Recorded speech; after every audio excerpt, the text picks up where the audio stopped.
പിതാവിന്റെയും പുത്രന്റെയും പരിശുദ്ധാത്മാവിന്റെയും നാമത്തിൽ ആമേൻ. പ്രിയപ്പെട്ടവരെ, ഇന്ന് ഏപ്രിൽ 12 ഞായറാഴ്ച. അമ്മേ പരിശുദ്ധ അമ്മേ, അമ്മേ പരിശുദ്ധ ദൈവമാതാവേ, കൃപാസനത്തിലൂടെ ഞങ്ങൾക്കും ഞങ്ങളുടെ ദേശത്തിനും അമ്മ മധ്യസ്ഥം തേടി തന്ന എല്ലാ അനുഗ്രഹങ്ങൾക്കും കൃപകൾക്കും ഞങ്ങളിപ്പോൾ ഹൃദയം നിറഞ്ഞ നന്ദി പറയുന്നു. അമ്മേ പരിശുദ്ധമ്മേ ദൈവമാതാവേ, 2004 ഡിസംബർ 7 ഉച്ചകഴിഞ്ഞ് 2:30 കൃപാസനത്തിൽ സംഭവിച്ച അമ്മയുടെ പ്രത്യക്ഷപ്പെടലിനെ കുറിച്ച് തിരുസഭയ്ക്ക് സമർപ്പിച്ചിരിക്കുന്ന പഠനരേഖകളുടെ മേൽ സഭാത്മകമായ പഠനം ആരംഭിക്കുവാൻ ഞങ്ങൾ പ്രാർത്ഥിക്കുന്നു. അമ്മേ പരിശുദ്ധമേ, ഭൂസ്വർലോകങ്ങളുടെ രാജ്ഞിയായ അങ്ങേയ്ക്ക് ഭൗമസംരക്ഷണത്തിനായി പ്രപഞ്ചപ്രകൃതിയെ തന്നെ തിരുസഭ പ്രതിഷ്ഠിക്കുവാൻ ഈ പ്രത്യക്ഷീകരണം വഴി ഇടയാക്കണമേ. പരിശുദ്ധമേ, ജപമാല മാതാവേ, സകല കൃപാസനം പ്രാർത്ഥനയോടും ചേർത്ത് ഞങ്ങളിപ്പോൾ പ്രാർത്ഥിക്കുന്ന ഈ കുടുംബത്തിന്റെ പ്രത്യേക നിയോഗം പറ മക്കളെ.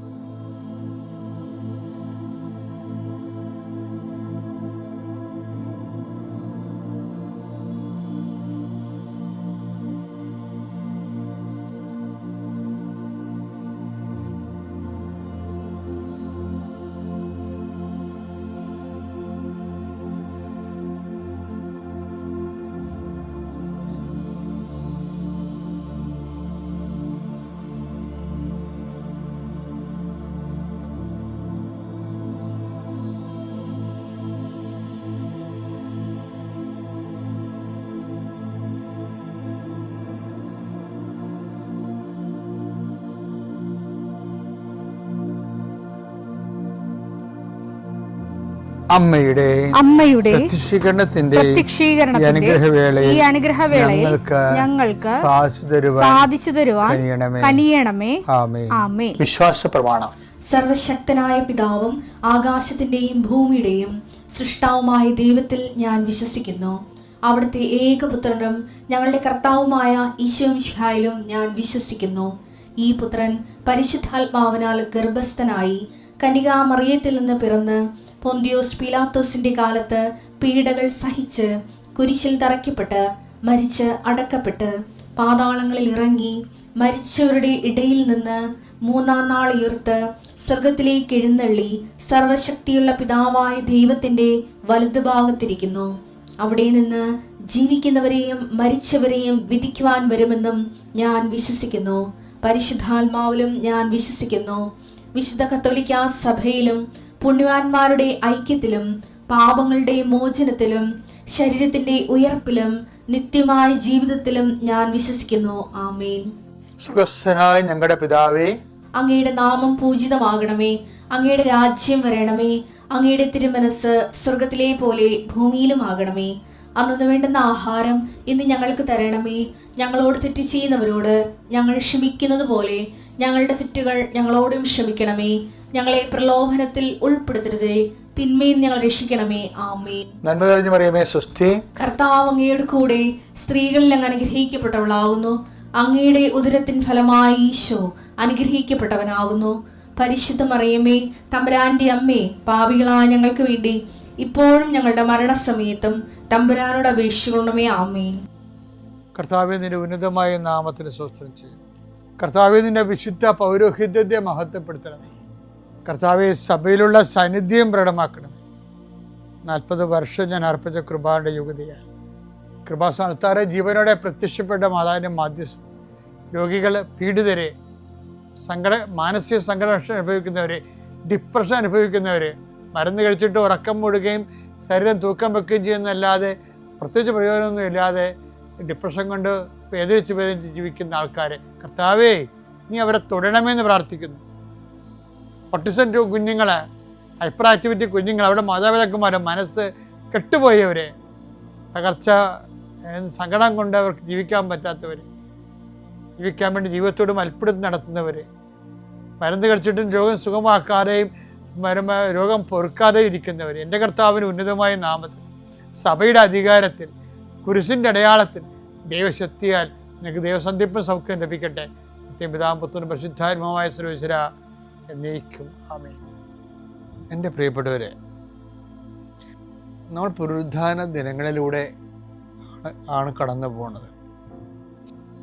പുനരുത്ഥാനത്തിൻ്റെ സന്ദേശത്തെക്കുറിച്ച്, അതിൻ്റെ പ്രായോഗിക പരതയെക്കുറിച്ചും അതിൻ്റെ പ്രേക്ഷിത സാങ്കത്യത്തെക്കുറിച്ചും നമുക്ക് വളരെ ലളിതമായ ധാരണ വേണം. അങ്ങനെ വന്ന് നമ്മുടെ ആധ്യാത്മിക വളർച്ചയ്ക്ക് അത് ഉപകരിക്കും. ഞാൻ എന്താ പറയണമെന്നറിയാമോ? ഈ മർക്കോസിൻ്റെ സുവിശേഷത്തിലെ മനോഹരമായ ഒരു പ്രതിപാദ്യമുണ്ട്. അത് ഉദാഹരണത്തിന്, ഈ മർക്കോസിൻ്റെ സുവിശേഷത്തിലെ കർത്താവിൻ്റെ പുനരുത്ഥാനത്തിൻ്റെ ആ ദിവസം മേരി മാഗ്ഡലിനാണ് കർത്താവിൻ്റെ കല്ലറയിലേക്ക് വരുന്നത്. അപ്പോൾ അവിടെ ശൂന്യമായ കല്ലറ കണ്ടു. അവിടെ ഒരു സ്വർഗീയ ദൂതൻ അവളോട് പറഞ്ഞു, കർത്താവ് ഇവിടെ ഇല്ല, കർത്താവ് അള്ളിച്ചത് പോയി ഉയർത്തെന്നിട്ടെന്ന് പറഞ്ഞു.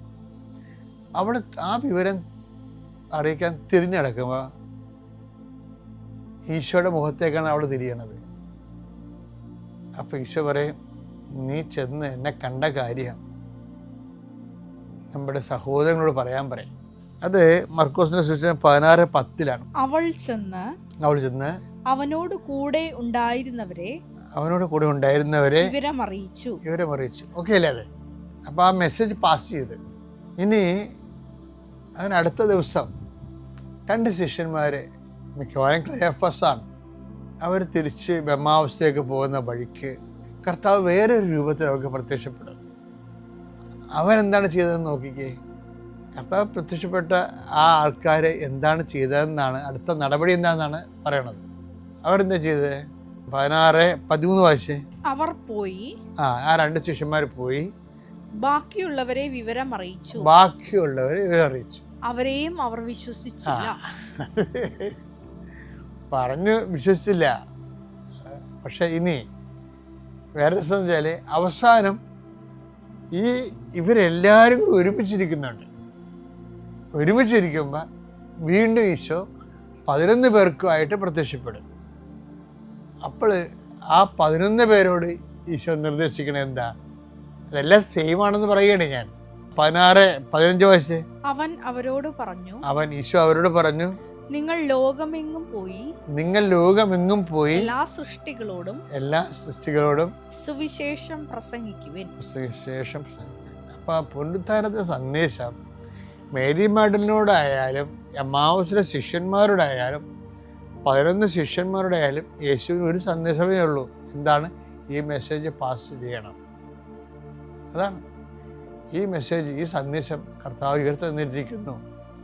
അതായത് ഈ കർത്താവ് ഉയർത്തെഴുന്നേറ്റിരിക്കുന്നു എന്ന് പറഞ്ഞാൽ 2-3 അർത്ഥങ്ങൾ ഇനി വരാൻ പോകുന്നത് മെസ്സേജ് പാസ് ചെയ്യുമ്പോൾ. എന്താണ്? ഇനി എന്തെല്ലാം തരം കഷ്ടങ്ങൾ ഉണ്ടായാലും, അതെല്ലാം നമ്മൾ സഹിക്കേണ്ടി വന്നാലും അതിനെ നമ്മൾ അതിജീവിക്കും എന്നുള്ള ആവേശോജ്വലമായ സന്ദേശമാണ് പുനരുത്ഥാന സഹനത്തിൽ നിന്ന്. അതാണ് അവരോട് പറയണത്. മിശിഹ ഇതെല്ലാം സഹിച്ച് മഹത്വത്തിലേക്ക് കരയേറേണ്ടത് ആവശ്യമായിരുന്നില്ലേ? ലൂക്കാസ് സുവിശേഷം 24:26. ക്രിസ്തു ഇതെല്ലാം സഹിച്ച് മഹത്വത്തിലേക്ക് പ്രവേശിക്കേണ്ടിയിരുന്നില്ലേ? അതായത് ഈ മഹത്വത്തിലേക്കാണ് ഇത് കഴിച്ചുകൊണ്ട് നിൽക്കണത്. പക്ഷെ മഹത്വത്തിൻ്റെ സമയത്ത് നമ്മൾ ഈ സഹനം മറന്നുപോകും. അതാണ് എൻ്റെ സത്യാവസ്ഥ എന്ന് പറയുന്നത്. അപ്പോൾ എന്താണ് വിഷയം എന്ന് വെച്ച് കഴിഞ്ഞാൽ, നമ്മൾ വിശ്വാസത്തിൻ്റെ ഏറ്റവും വലിയ കൺഫ്രണ്ട് ചെയ്യണതാണ്. പുനരുത്ഥാനത്തെ അഭിമുഖീകരിക്കുന്ന ഓരോരുത്തരും, ആ പുനരുത്ഥാനത്തിൽ വിശ്വസിക്കുന്ന ഓരോരുത്തരും അവരുടെ പ്രഥമ ജോലി എന്താണ്? അത് മറ്റുള്ളവർക്ക് പറഞ്ഞു കൊടുക്കുകയാണ്, മറ്റുള്ളവരോട് അറിയിക്കുകയാണ്.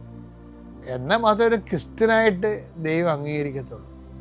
ഞാൻ പലപ്പോഴും ഒരു മനുഷ്യൻ്റെ ഏറ്റവും വലിയ ഗതികേട്, ഒരു വിശ്വാസിയുടെ ഏറ്റവും വലിയ പരാജയം എന്താണെന്ന് എന്നോട് ചോദിച്ചാൽ ഞാൻ പറയും, വിശ്വാസം കൈമാറ്റം ചെയ്യാത്തതാണ്.